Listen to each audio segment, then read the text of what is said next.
प्रदेश में कम हो रही कोरोना की रफ्तार। बीते दिन सामने आए कोरोना के 161 नए मामले। हल्द्वानी में बीती रात हुआ दर्दनाक सड़क हादसा। हादसे में कार सवार 4 दोस्तों की हुई मौत। टिहरी में अनियंत्रित होकर गहरी खाई में गिरी कार। हादसे में कार सवार एक व्यक्ति गंभीर रूप से हुआ घायल। ऋषिकेश में पोलिंग बूथ पर भाजपा प्रत्याशी ने की गुंडागर्दी। मास्क न पहनने पर प्रत्याशी ने जवान से की बहस।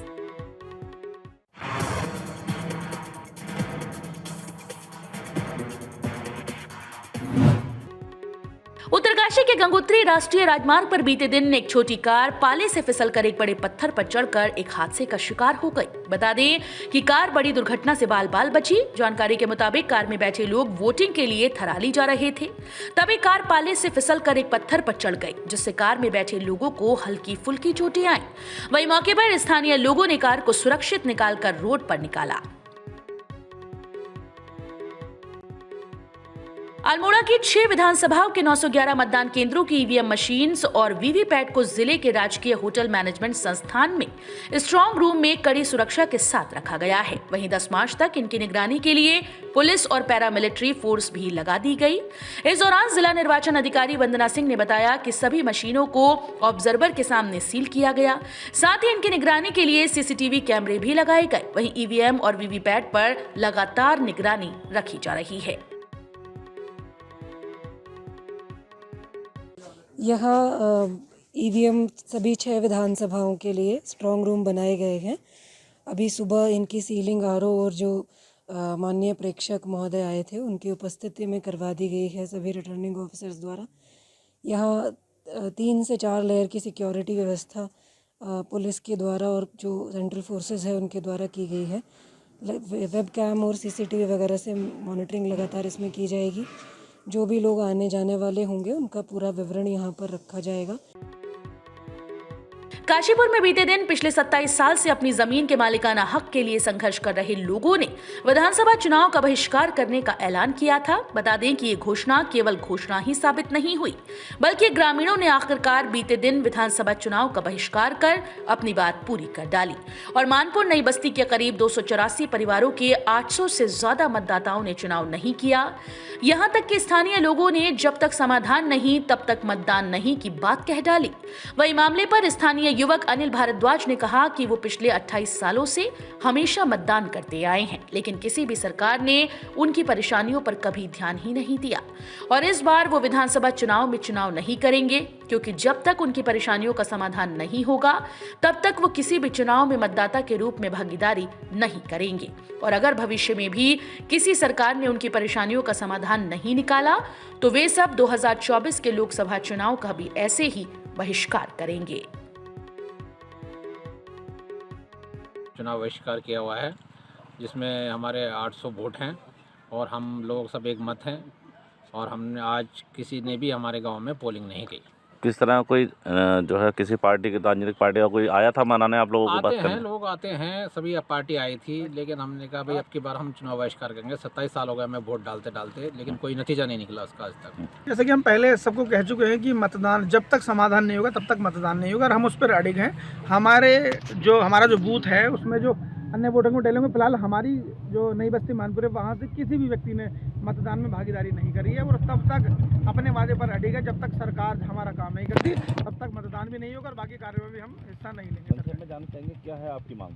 देखिए, हमारी मांग है कि सिर्फ हमारी खसरा खतौनी हमारे डॉक्यूमेंट काशीपुर तहसील में दर्ज कर दीजिए, जिनको करने में सरकार को अभी तक 27 साल लग चुके हैं। तो मैं ये मानता हूँ कि अब सरकार बन जाएगी, किसी न किसी पार्टी की जरूरत बननी है तो उसके बाद त्वरित हमारा काम करें, वरना हम फिर तहसील में क्रम में कंचन बढ़ जाएंगे। छोटी सी मांगे, आप हमें हमारे मूलभूत अधिकार दे दीजिए और काशीपुर तहसील में हमारी खसरा खतौनी दर्ज कर दीजिए, बस और कोई अन्य मांग नहीं है। अल्मोड़ा में बीते दिन हुए विधानसभा चुनाव में कांग्रेस प्रत्याशी मनोज तिवारी ने जिले के खत्याड़ी बूथ संख्या 108 में बीजेपी पर फर्जी वोटिंग करने का आरोप लगाया और कहा कि कई मतदान स्थलों का दौरा करने के दौरान उनके एजेंट्स ने उन्हें इसकी जानकारी दी, जिसके बाद उन्होंने जिला निर्वाचन अधिकारी और पुलिस प्रशासन से मामले में कार्रवाई की मांग की है। वहीं मामले पर जिला निर्वाचन अधिकारी वंदना सिंह ने जांच के लिए आरओ को मौके पर भेजने की बात कही। वहीं सोमेश्वर विधानसभा में मतदान के दौरान एक व्यक्ति के वीडियो रिकॉर्डिंग बनाकर सोशल मीडिया में पोस्ट करने का मामला सामने आया, जिसको लेकर प्रशासन ने व्यक्ति के खिलाफ कार्रवाई शुरू कर दी है। खतियाड़ी में एक व्यक्ति के वोट पर एक प्रत्याशी द्वारा प्रश्न चिन्ह लगाया गया था। उस वक्त जब वोट संबंधित मतदाता देने के लिए आया तो प्रिसाइडिंग ऑफिसर के अनुसार उसने अपने पहचान के लिए जो ज़रूरी दस्तावेज है वो दिखाए और उसी के आधार पर उसको मतदान देने दिया गया। उस वक्त जो भी प्रत्याशी के एजेंट्स वहाँ पर उपस्थित थे उनके द्वारा कोई आपत्ति नहीं की गई। बाद में कोई आपत्ति की शिकायतें आई हैं, जिसके लिए अभी जाँच के लिए आरोप को भेजा गया। मैं अपनी विधानसभा के विभिन्न मतदान स्थलों में जब मैं भ्रमण कर रहा था तो खतियाड़ी में जो 108 का मतदान स्थल है वहाँ पर मुझे जो एजेंट वहाँ पर नियुक्त हैं उनके द्वारा बताया गया कि एक भारतीय जनता पार्टी के कार्यकर्ता द्वारा एक फर्जी वोट डाला गया। तो उसको अभी मैंने जिला निर्वाचन अधिकारी और पुलिस प्रशासन को अवगत करा दिया और हमारी मांग है कि उसको चैलेंज बोर्ड में डाला जाए और उसके खिलाफ कार्रवाई की जाए। हरिद्वार में बीते दिन निर्दलीय पत्रकार उमेश कुमार पर हुए हमले को लेकर कार्रवाई की गई है। बता दें कि तुगलपुर क्षेत्र में रुड़की की खानपुर विधानसभा से बसपा प्रत्याशी रविंद्र पनियाला की ओर से वोटों की खरीद फरोख्त की जा रही थी, जिस पर स्थानीय लोगों ने विरोध किया। वहीं मामले की सूचना पर पत्रकार उमेश कुमार मौके पर पहुंचे तो उनके ऊपर जानलेवा हमला हो गया और उनकी गाड़ियों को तोड़ दिया गया, जिसके बाद हजारों की संख्या में उमेश कुमार के समर्थक मौके पर पहुंचे और उन्होंने मामले पर कार्रवाई की मांग की। वहीं अब मामले में बसपा प्रत्याशी रविंद्र पनियाला समेत 6 लोगों के खिलाफ मुकदमा दर्ज किया गया है। रस्ते पे लेके ना 5-7 लड़के गाड़ी लेके कार लेके निकले थे, तो हमने सोचा वैसे लोग कहीं खेतों में फायरिंग कर रहे हैं कोई जानवर की तरह, लेकिन अब पता चला भी ये बात सही थी। गाड़ी यही हमने सोचा किसी गाड़ी वैसे जा रही है, लेकिन हमारे रस्ते के ऊपर गाड़ी जाने का मतलब नहीं है। वहाँ तो हमारे लेने किसी क्या हुआ 5 ब्लैक कलर की गाड़ी थी जो रात को गाँव में फायर हुई। हमें कोई हरकत हुई, हमने आसपास सब दोस्तों को फोन करके बात क्या हुई, कह रहे पता नहीं ब्लैक कलर की गाड़ी आई थी, जगह जगह रुक रही थी वो। बागेश्वर में बीते दिन विधानसभा चुनाव को लेकर मतदान किया गया। इसी को देखते हुए जिले में बीते दिन मतदान के दौरान जिला निर्वाचन अधिकारी के आदेश के अनुसार जिले के समाज कल्याण विभाग ने दिव्यांग मतदाताओं और 80 साल से ज्यादा के मतदाताओं को यातायात सुविधा और व्हील चेयर समेत डोली के जरिए मतदाता स्थल तक ले जाकर मतदान करने के लिए मदद की।